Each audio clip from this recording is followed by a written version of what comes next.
Pessoas que viram coisas. Isso é possível? É comum?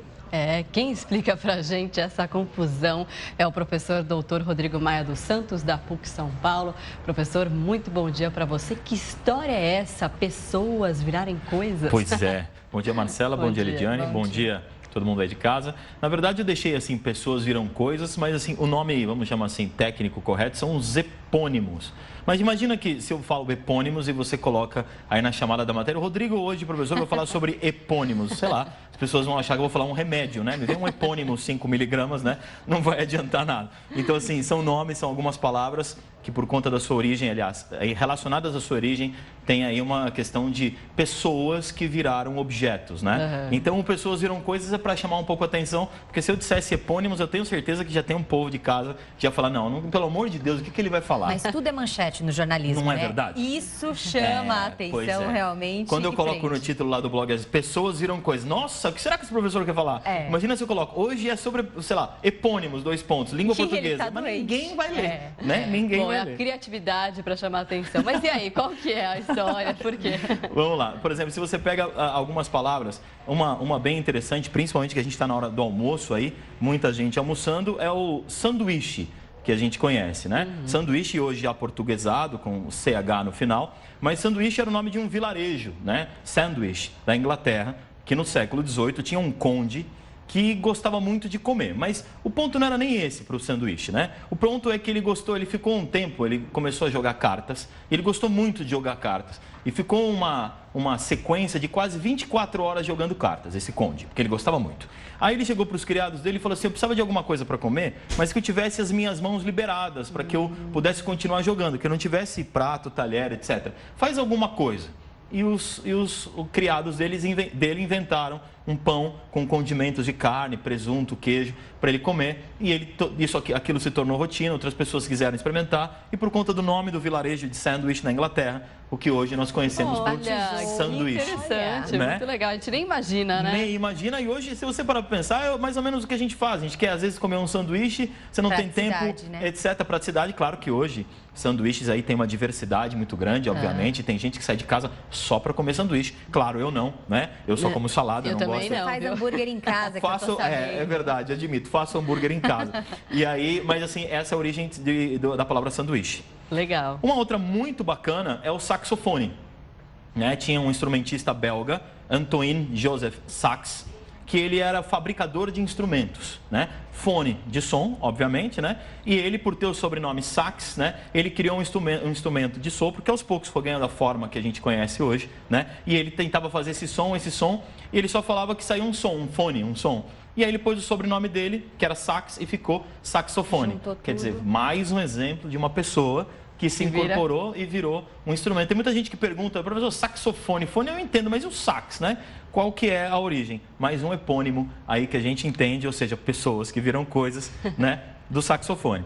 O terceiro exemplo que eu trouxe, esse é bem interessante, as pessoas costumam, às vezes, até errar na hora de escrever, linchar, né? Por exemplo, um linchamento aconteceu, né? E aí, poxa, de onde vem esse linchar no sentido de, sei lá, bater em alguém sucessivamente, agredir, né? Hoje a gente usa para diversos casos, mas veja, tinha um juiz norte-americano chamado William Lynch, L-Y-N-C-H, William Lynch, que era conhecido lá no seu condado por gostar de fazer justiça com as próprias mãos, entender que a justiça era feita com as próprias mãos. Então, se alguma pessoa fez algo errado, com as próprias mãos é que se resolvia o caso.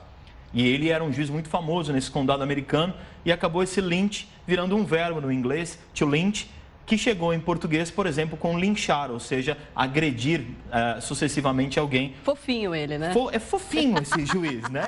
É um rapaz bem meigo, né? Mas aí o verbo linchar, que hoje a gente conhece, a gente usa muito às vezes, né, no jornalismo, em algumas notícias, claro, muito infelizes às vezes, mas algumas notícias de linchamento, aí está a origem do senhor juiz William Lynch, o norte-americano, que gostava muito de fazer justiça com as próprias mãos. Ou seja, além das origens que a gente conhece, as questões etimológicas do latim e outras línguas que geraram o português, também pessoas viram coisas, não só aqui no Brasil, como em diversos lugares do mundo, para a gente entender como a língua portuguesa pode ser muito interessante e estudar, dar, assim, vocabulário para você. Quando a gente estuda isso, dá muito vocabulário. A gente fala isso aqui, a importância da leitura, a importância que tem as pessoas realmente entenderem a aquisição de vocabulário para cada vez mais usarem as palavras adequadas em determinados contextos. Isso tudo é muito importante. E um dos pontos é você entender os epônimos. As pessoas que viram coisas, cada vez mais você adquire cultura e conhecimento de vocabulário. Português é história também, né? O latim explica muito isso, né? Ele tem essa associação com a história, tal, tem tudo, tem um porquê, as palavras. O latim explica muito isso, né?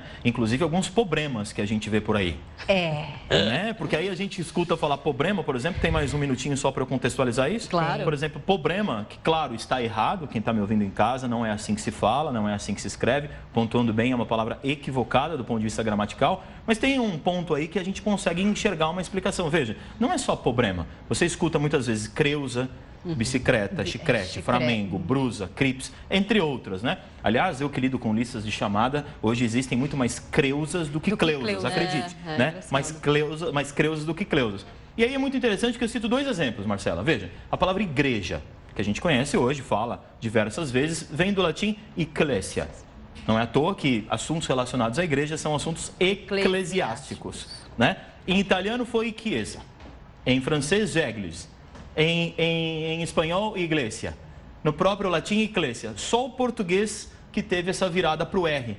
Quem me garante que há 200 anos, quando alguém falava igreja, alguém fala, não, fica quieto, é igreja.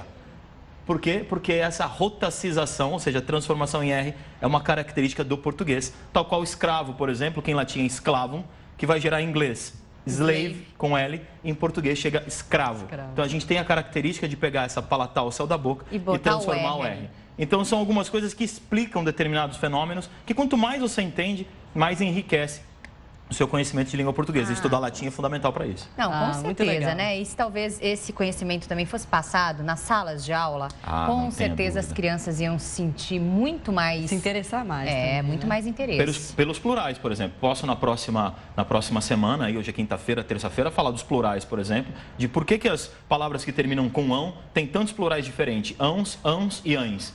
Isso é legal. Esses plurais diferentes, a explicação é a origem latina.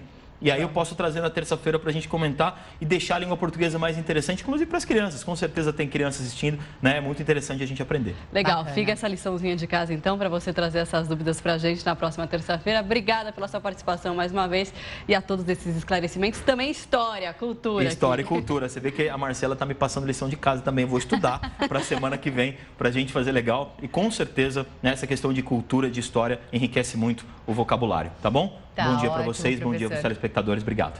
Até a semana que vem. Até semana que vem. Até lá.